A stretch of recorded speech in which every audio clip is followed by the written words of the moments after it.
सिर्फ 10 रुपये से भी कम में आता। तर पश्चिम बंगालमध्ये पंतप्रधान नरेंद्र मोदी बोलत होते। याकडे आपलं लक्ष असेल, पण तुर्तास पुढची एक मोठी बातमी जाणून घेऊयात। ठाण्यातील ज्ञानेश्वर नगर परिसरामध्ये शिंदेंची शिवसेना आणि ठाकरेंची शिवसेना आमने सामने आलेले होते। उद्यानासाठी राखीव असलेल्या जागेमध्ये आरोग्य केंद्राचे कंटेनर उभारण्याला स्थानिकांकडून कडाडून असा विरोध केला होता आणि काल ठाण्यामध्ये ज्या ठिकाणी दोन्ही शिवसेना आमने सामने आल्या त्याच ठिकाणी आज पुन्हा एकदा उभाटा गटाचे नगरसेवक शहाजी खोसपे आणि जिल्हा अध्यक्ष केदार दिघे हे आलेले आहेत। हे आरोग्य केंद्र कुठे आहे, त्याचा तपास कसा, शौचालयातून रस्ता आहे, उबाठाची मागणी काय आहे हे जाणून त्यांनी घेतलेलं आहे आणि त्यांच्याशीच बातचीत केली आमचे प्रतिनिधी अक्षय भाटकर यांनी।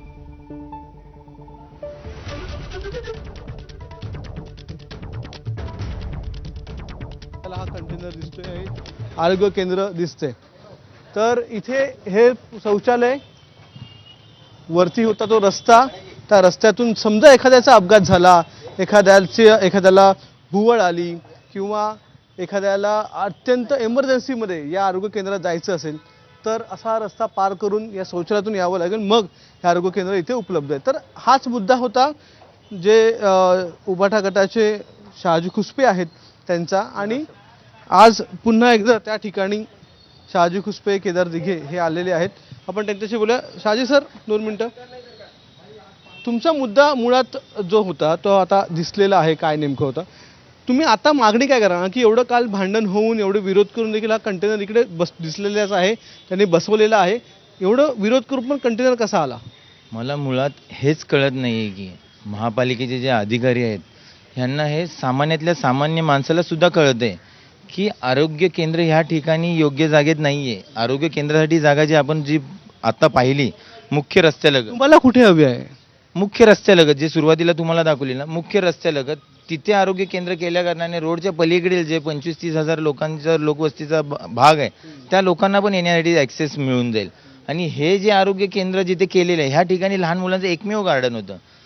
पूर्ण ज्ञानेश्वर नगरच्या प्रभागामध्ये ना खेळण्यासाठी एकही 10x10 जागा नसताना जे एकमेव छोटीशी जागा होती जी 13 वर्ष धुळखात पडलेली होती, ती मी गार्डन करायला गेल्यानंतर यांना रातोरात इथं आरोग्य केंद्र करायचं सुचलेलं आहे। पण सगळ्यात महत्त्वाचा मुद्दा असा, हे जे आरोग्य केंद्र आहे याला रस्ता हा शौचालयातून येतोय, हे खाली शौचालय, आणि तुम्ही हे बघाल तर हा पूर्ण नाला आहे, चारी बाजूनी नाला आहे। तर अशा ठिकाणी आणि दुसरा शौचालय त्या बाजूनी आहे, जर 2 शौचालय दोन्ही बाजूनी नाळा आणि वरती मच्छीवाल्यांची घाण, अशा घाणीच्या साम्राज्याच्या मध्यभागी आरोग्य केंद्र करण्याचा अट्टहास काय, हेच काय मुळात कळायला मार्ग नाही। राजकारण वाटतंय, स्पष्टपणे राजकारणच दिसतंय, ह्याच्यात कोणालाही दुमत नाहीये की हे नक्कीच राजकारण आहे। मला विरोध करण्यासाठी हे एकमेव ह्या गोष्टी केलेल्या आहेत। केदार सर, आपल्यावर तुमचं काय मत आहे? आपण देखील आलेला आहे। मी आपल्याला धन्यवाद देतो की आपण इकडे या वस्तुस्थिती जाणण्यासाठी इकडे आलात, आणि खऱ्या अर्थाने आपल्या माध्यमातून या ठाणेकर जनतेला सांगू इच्छितो की आम्हाला खरोखर अभिमान वाटतो की आमच्याकडे गणेश खुसपे नावाचे एकमेव नगरसेवक आहेत, पण ते सगळ्यांवर भारी आहेत आणि खूप लॉजिकल गोष्ट जे असते, जे एका अधिकाऱ्याला किंवा सर्वसामान्य जनतेला कळू शकते पण विरोधकांना कळत नाही, ह्याच्या बाबतीतलं खूप मोठं आश्चर्यचकित आहोत आम्ही सगळे। बघा, ही जागा जिकडे आपण इकडे उभे आहोत, इकडे शौचालय, आपण येताना बघितलं असेल की ह्या आरोग्य केंद्र हे जे काय कंटेनर ठेवलेलं आहे याची जी मूळ जिकडे एंट्री आहे ती एका शौचालयामधनं होते। म्हणजे ज्या शौचालयामध्ये लोक स्वतःचं आरोग्य चांगलं व्हावं यासाठी बघतात, तिकडेच मूलभूत एंट्री त्याची ही जिकडे दुर्गंध आहे, जिकडे साफसफाई नाही, ज्या साफसफाई करणारा माणूस आहे त्याला 4 महिने पगार दिला गेलेला नाही, हे सगळं करत असताना ह्याच्या बाजूला नाला आहे, जो नाला भरभरलेला आहे। हे जे म्हणतात आम्ही नालेसफाई कोट्यवधी रुपये खर्च करून केले, तर नालेसफाई झालेली नाही।